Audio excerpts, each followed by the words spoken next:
Salut à tous. Aujourd'hui, on se retrouve pour un nouveau bricolage. J'ai récemment réalisé un boîtier pour contrôler ma piscine.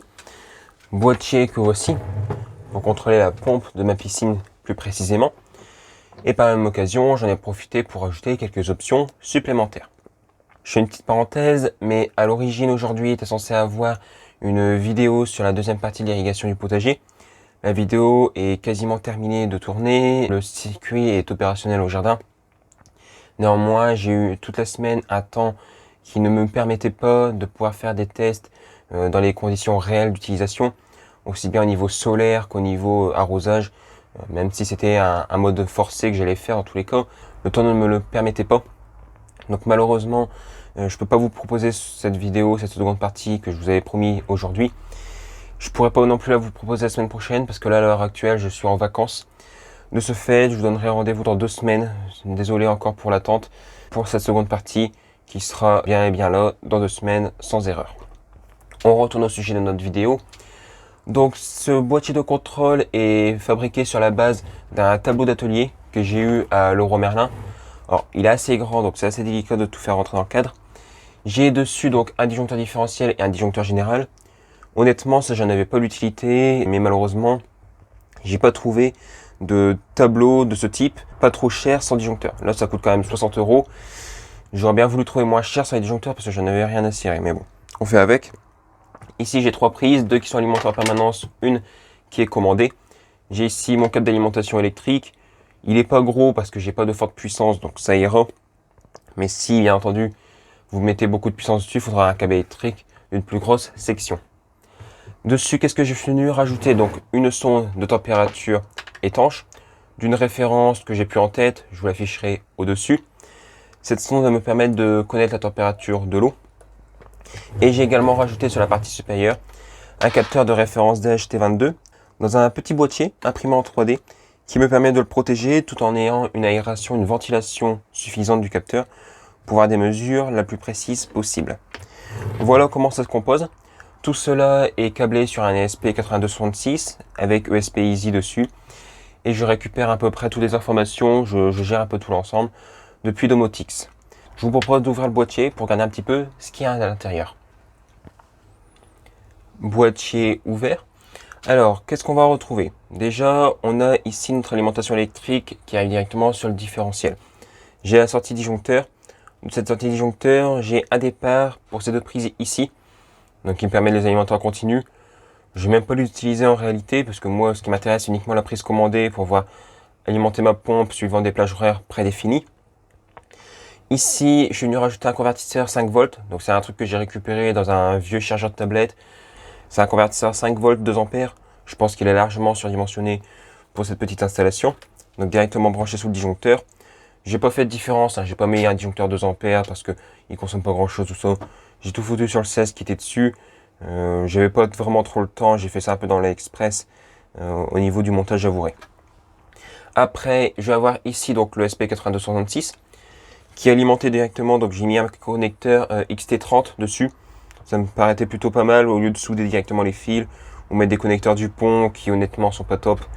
Là, je suis venu un peu percer le PCB, j'ai soudé ça dessus comme je pouvais et ça tient nickel, il y a aucun problème dessus.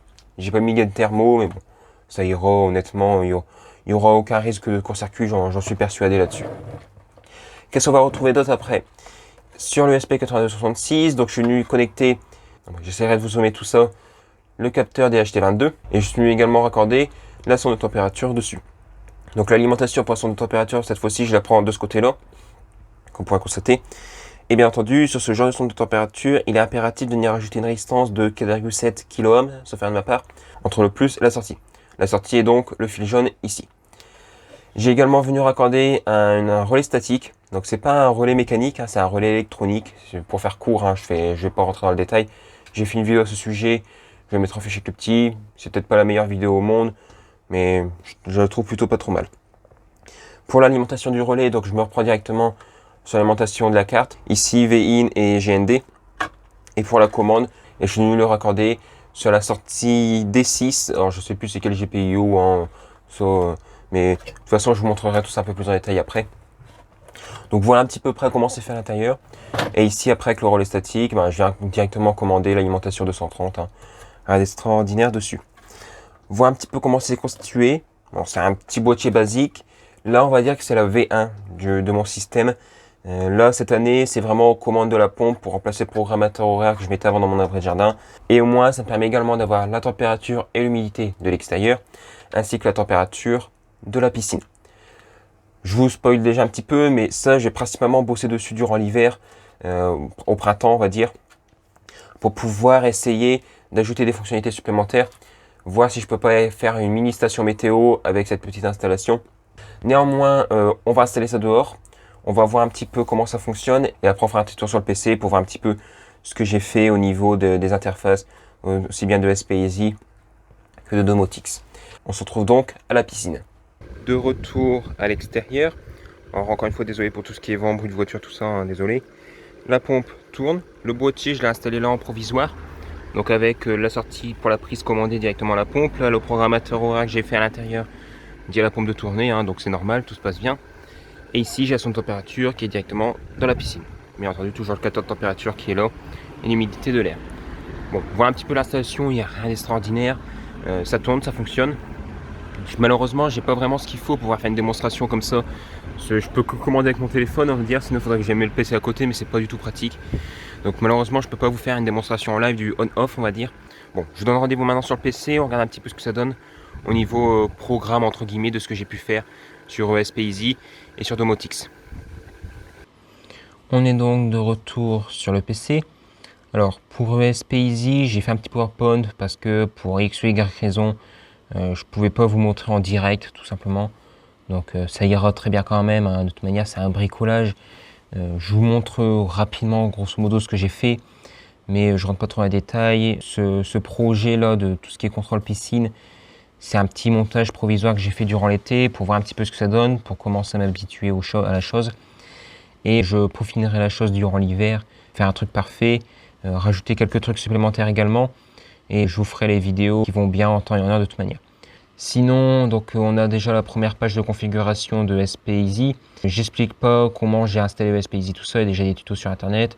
Et je pense que je ferai ça durant l'hiver, quand je ferai les vidéos qui vont bien à ce sujet. Pour pouvoir se connecter à cette page, il faut rentrer l'adresse IP de notre ESP8266. Pour cela, moi je lui attribue l'adresse IP 192.68.1.66. Ceci est une adresse IP locale, donc je ne peux que m'y connecter depuis chez moi. Et je lui ai mis une adresse IP fixe. Comme ça, au moins, je sais que c'est toujours .66 pour pouvoir me connecter à l'ESP8266 de la piscine. Sur la plupart des box, 192.168.1, c'est toujours pareil. C'est toujours comme ça sur la plupart des box. Sur certaines box, c'est un petit peu différent, mais la plupart du temps, c'est comme ça. Et ensuite, moi, je suis allé dans les paramètres de ma box et je lui ai rentré cette adresse IP fixe pour que ce soit beaucoup plus simple de mon côté. De toute manière, chez moi, tous les appareils ont une adresse IP fixe. C'est pas forcément utile, mais je préfère comme ça, moi, c'est bien ordonné. Sinon, après, au niveau de SPeasy, donc on retrouve bien ici une adresse IP fixe locale, vos informations principales, le temps qu'il est en route, tout ça, un petit peu tout plein d'informations. Bon, je passe pas en revue toute cette zone-là. L'onglet config est intéressant, donc on passe directement dans l'onglet contrôleur. Je suis venu connecter deux protocoles, donc un Domotix HTTP et un Domotix MQTT. Le HTTP fonctionne très bien jusqu'à présent, jamais eu trop de problèmes. J'ai pas encore réussi à faire fonctionner le MQTT, donc il faut encore que je peaufine, que je bidouille encore, que je creuse à ce sujet. L'adresse IP ici qui est rentrée, donc c'est l'adresse IP du serveur Domotix. Moi, j'ai tout rentré sur mon NAS, j'ai tout mis sur mon NAS, donc il y a un Synology DS920+. Donc ça, c'est l'adresse IP locale fixe du NAS, et ensuite le port qui va bien de Domotix. Ça, je vous conseille systématiquement de changer le port. Il y a toujours des ports par défaut qui sont attribués, mais changez-les. Niveau sécurité, c'est toujours préférable, ça évite, ça limite les risques d'avoir des intrusions depuis l'extérieur. Après, concernant la configuration donc, du Domotix HTTP, voilà un petit peu comment ça se présente. Donc c'est un menu déroulant, hein, on sélectionne le protocole. J'ai rien changé sur la deuxième ligne. Concernant l'adresse IP, c'est l'adresse IP du serveur Domotix, qui est la même que celle de mon NAS. Ensuite le port, et sur cette page-là, je crois que c'est tout. J'ai configuré que ça de mémoire. On continue, on passe directement donc à l'onglet Device. L'hardware, il n'y a rien d'intéressant non plus. J'ai configuré deux capteurs, un DHT22 et un DS18B20. Tous les deux ont un IDX différent, GPIO différent également. Et ici, on retrouve les valeurs. Donc température humidité pour le premier et la température uniquement pour le second. Au niveau du paramétrage, donc par exemple du DHT22, ça se présente plus ou moins comme ça. On va avoir un menu déroulant pour sélectionner donc déjà le type de capteur qu'on veut ajouter. Au niveau configuration, honnêtement, c'est très facile, c'est très enfantin. J'ai pas rencontré de difficultés particulières. Ensuite, donc on met un nom, on met ce qu'on veut. On l'active ici en cochant la case. On lui attribue un GPIO. On indique le type de capteur, donc DHT22.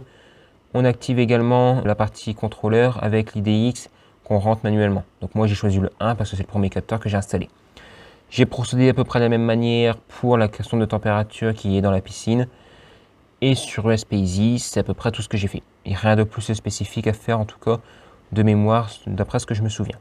On passe donc tout de suite à Domotix. Je suis maintenant connecté sur mon serveur Domotix. Alors là, je vais rentrer donc son adresse IP qu'on a vu précédemment, avec le port qui va bien.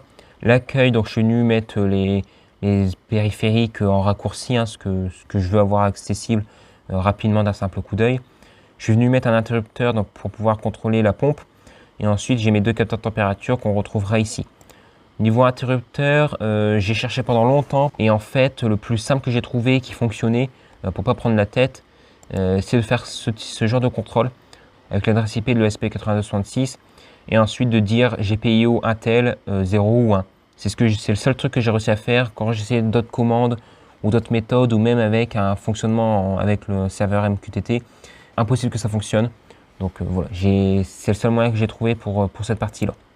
Mon objectif final reste quand même de pouvoir ajouter tous les appareils que j'aurais configurés sur Domotix à Google Home, parce que j'utilise ça chez moi. Ça serait l'objectif final. Pour l'instant, je n'ai pas encore trop regardé à ce sujet. Ensuite, au niveau des températures, donc là, on va voir la température extérieure avec l'humidité et la température de la piscine.